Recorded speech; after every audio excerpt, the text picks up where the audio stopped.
Hello, friends. This is McBirdie, and welcome back to another episode of Seduce Me, the Otome. I'm just about to go to bed with a bunch of men that I don't really know inside my house, 'cause that is natural. And I'm totally taking this better than I probably would if I was a normal person. Eric, no. What was he about to do? I was just going off to bed. Was he trying to follow me? Bad boy. What? I wasn't going to do anything. Sure. Yes, he was. It's good to have a mind reader. Shh. Oh my god, those guys. As soon as I got into my room, a wave of exhaustion hit me, even though I just woke up a few hours ago. Why am I so tired all of a sudden? I just woke up from that nap. I dragged myself to my bed and hauled up one of my bags. I opened it up and grabbed my economics book, knowing that no matter how tired I was, I had to study at least a page or two before sleeping at last. The words on the page scrambled in my mind as I read through them, but after 2 or 3 tries, I managed to understand what the page was about. Equations. Ugh. Finally, I decided to change into my pajamas and head to bed. Today had been a long day, and I needed the rest. Hopefully, tomorrow will be better. 3 days of surprises in a row would kill me. With that thought in my mind, I drifted to sleep, embracing the darkness of slumber. What the You fuck? fucking pretty boys think you're all that, huh? Well, save that to the end of my pistol! What is happening? Huh? What's going on? I couldn't move my body. I felt like I was tied up and I couldn't see anything beyond the darkness that surrounded me. Yet I could hear the sounds of a heated argument coming at me from all directions. One move and she gets it! What the did someone manage to tie me up while I was sleeping and I didn't realize it? Weird. Let her go! Matthew? Come on, chicken shit. Fight us like a real man. Like you scare me, Sam! Come on! Take one step, I dare ya. Why can't I see? Stay away from her, Malix! Malix. And what are you gonna do, nerd boy? Ooh. Suddenly, I felt myself pulled to one side and arms wrapped around my body protectively. I've got you. Don't worry. Huh? Eric? As I was held in a tight embrace, I felt the world around me once again settle into a low, peaceful hum.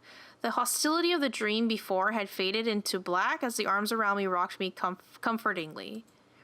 Slowly, though my eyes fluttered open, and I looked up at the person holding me. Damien? I stared into the eyes of Damien. His face was painted with worry and concern, and I knew he must have seen my dream. Why did I dream of Eric holding me, though? You can't control your dreams. Oh, well, I guess you're right. Are you okay? Yeah, I'm fine. Thank you. What time is it? It's 9 a.m. James and I were making breakfast when I, well... You can't control your mind reading? No, not yet at least. I hope to learn eventually, though. Is everything all right? Huh? Yeah, I'm alright. That's good. I'm assuming you had a nightmare.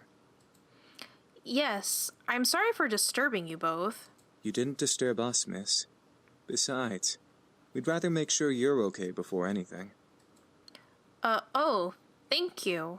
Now, why don't you come downstairs with us and have some breakfast? I'm sure some nice food will take your mind off of what you dreamt of. What did I do? Fall asleep in my clothes I've been wearing the last 2 days? It was embarrassing to be the damsel in distress once again, but I felt rather happy that James and Damien were concerned for me, despite only knowing me for a short time. I wasn't sure if it was just courtesy or if they were genuinely concerned. I couldn't exactly read their minds. All right. The 2 boys led me back to the dining room, where the smell of bacon and eggs danced in the air. The smell wafted from the kitchen and made its way into the room, making my stomach growl in need. Breakfast smells good. We should be done with breakfast soon. If you want to sit down at the table, you can. I nodded before sitting down. As I sat down, however, my mind drifted back to the dream I had. The feeling of hostility around me made my body shudder instinctively, even though I knew it wasn't real. However, as my eyes closed, I felt a hand place itself on top of my head, breaking me out of my thoughts. Huh? Morning. You alright? Aww, he's concerned. Yeah, I'm fine. Sam, the owner of the hand on my head, raised an eyebrow at me before rustling my hair and moving away to sit down at the table. He then barked towards the kitchen where James was working. Hey! Is the food done yet? I'm starving! God. Oh, he's moody, ain't he? There's no need to yell, Sam! You're yelling too! Don't argue with me! From behind me, Eric appeared and sat beside me, rubbing his temples in obvious annoyance. Can we not yell this early in the morning? It's not like we're in the castle. Castle? For some reason, when I heard the word castle, I couldn't help but yell in surprise. These guys had a castle? Sam looked at me and smirked at my reaction. Yeah, we have a castle back home. Our dining room's 10 times bigger than this room. Yeah. And wouldn't it be logical to not yell? Whatever. Whatever. Soon, James and Damien appeared, hands full of plates that carried bacon, eggs, toast, and waffles. They placed the plates down by each seat before seating themselves. My favorite. Finally. Thank you for the breakfast. It looks amazing. It's our pleasure. All of a sudden, my phone began to ring, ushering me to pull it from my pocket and answer. Hello? Hey, good morning! No, it's Naomi. Guess who's at your door right now? Oh, shit. We're in trouble now. Right on cue, there was a knock from the lobby door. My heart stopped. Suzu and Naomi were here. I'll get it! No, please don't. My heart quickly began to pound in my chest. Matthew was in the lobby, and he'd get to the door first. I instantly jumped out of my chair and rushed out of the dining room. As I passed through the archway between the dining room and lobby, I saw Matthew reach his hand for the brass door handle, causing the world to go into slow motion. That's a bit excessive, sad girl. Matthew, don't! But before my words could reach his ears, Matthew had opened the door and revealed the surprised faces of Naomi and Suzu.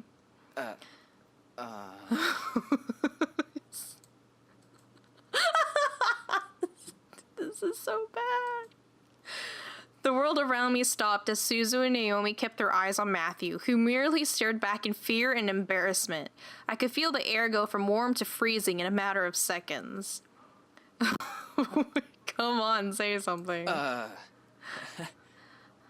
At least it was Matthew that answered the door. If it was anyone else, it could have been worse. I could not believe this was happening. How was I supposed to explain this? This week was already bad enough. To make matters worse, I was frozen in place. Please, for God's sake, someone do something other than stand there. Who are you? Suzu, let me explain. What's going on here? Who's at the door, Matthew? Oh. Yeah, come on. We saw this was gonna happen. This is amazing. Soon the other incubi appeared in the lobby with us. This situation was not getting pretty. I had to think fast. They're in your head. They're my brothers. Yeah, obviously these are not going to work, so they're visitors. Then why did one of them open the door? Because he was there before me? Yeah, that doesn't make any sense. He was closer to the door. It was no use. There was no time to lie to them. I felt helpless. Then I felt a hand on my shoulder and felt the tension in my body almost fade away. I turned my head to see James smile at me before stepping in front of me. We must apologize, ladies. We know this situation must be confusing for everyone. Let's take this to the dining room and we'll explain everything. I stared at James wide-eyed. Was he going to tell them who they were? Everything seemed surreal. It was surreal yesterday when you first found them in your home. Before I knew it, I was led to the dining room along with Suzu and Naomi and sat across from their confused gazes. As Naomi and Suzu sat down, Eric and Matthew placed their untouched plates of food in front of them, surprising their guests. Whoa, this looks amazing. Thank you. Our pleasure, ladies. We hope you enjoy your meals. Make sure you dig in. I looked at Naomi and Suzu as they began to eat, visibly enjoying every bite they placed in their mouth. Hopefully the food would ease their minds for whatever James wanted to reveal. As Naomi and Suzu ate their impromptu meals, James and the other boys stood behind my chair, making me grow more red in the face. So, Anderson, are you gonna tell us what's going on? Well, you see, Gently, James placed a hand on my shoulder again, signaling me to just eat my food. As I began to eat, he spoke to Naomi and Suzu. We are Miss Anderson's house servants. We were hired by her late grandfather to help around the mansion, but since he has passed, we now assist Miss Anderson with living on her own. Oh, I don't know if that's gonna work. Wow, you guys look really good for servants. That makes sense. It's such a huge house. But it doesn't weird you out that they're all guys? A huge house for a wonderful princess such as Miss Anderson deserves the greatest of servants to care for it. Eric, shut up. But why are you all dressed so casually and stuff? Aren't servants supposed to have uniforms or whatever? Well, Miss Anderson allows us to get comfy while we work, so she lets us wear casual clothes. Yeah, no, that sounds about right. Yeah, something like that. He doesn't like being called a servant. We're sorry if we made the situation awkward earlier. We're very sure that Miss Anderson is also still getting used to having us as her servants. It would be very hard to explain after just a day. I guess. So, if I may ask, what brings you two ladies here? Well, we wanted to see how our friend was doing. Since it's the weekend and all, usually we hang out and just chill. Yeah, like going to the arcade and stuff. Or the Pink Lady Cafe. Pink Lady Cafe. There's an arcade? Oh, you're so cute. That makes a lot of sense, ladies. Well, we don't wish to disturb you any further than we have, so we'll take our leave and start preparing the house. Huh? Preparing for what? Oh, yeah, I guess I didn't tell them yet. We gotta prep the house for some sort of housewarming party thing. Our princess's parents requested a housewarming party to be held here soon. Oh, stop calling me a princess. And by soon, they mean tonight. Oh, well, I guess we can help out or something. Right, Naomi? I thought you wanted to go to the arcade. This housewarming thing is more important. Aw. No need. We can handle it. If you'd like to, miss, you can go out with your friends while we handle things here. Oh, that's nice. Seriously? Sam, not now. Well, I wanted to help out, but at the same time, I wanted to go out with my friends. James gave me a look of understanding, letting me know that if I left, everything would be okay. I had to make a decision. I'll go out with Suzu and Naomi. I'll stay and help around the house. I could hang out with them some other day. Yeah, probably better if I stay and help. Are you sure? I'm sure. Besides, it is my housewarming party. I should help out too. Want us to help out as well? I think we got it all taken care of. Thanks though, girls. All right. We'll head on out then so we're not in the way. Sorry guys, I'll hang out with you guys soon. It's all good, Anderson. We'll definitely come to the housewarming party tonight. Thank you. I led them back into the lobby and walked them to the doors, opening it for them with a thankful smile. They both gave me hugs before walking out to Naomi's car, which was parked in the driveway. And with that, they left. I was happy that they wanted to help, but I had to do this on my own. It was not their work, so I didn't want to force it on them just because they were my best friends. We had the entire day to work. The party was tonight, and we had to do all we could to make everything right. And okay, I'm going to stop this episode here. Please leave comments in the comment section below and leave a like if you're enjoying this series. And also be sure to subscribe to my channel to get updates on any new videos that I put out. And thank you guys so much for watching, and I will catch y'all later. Bye!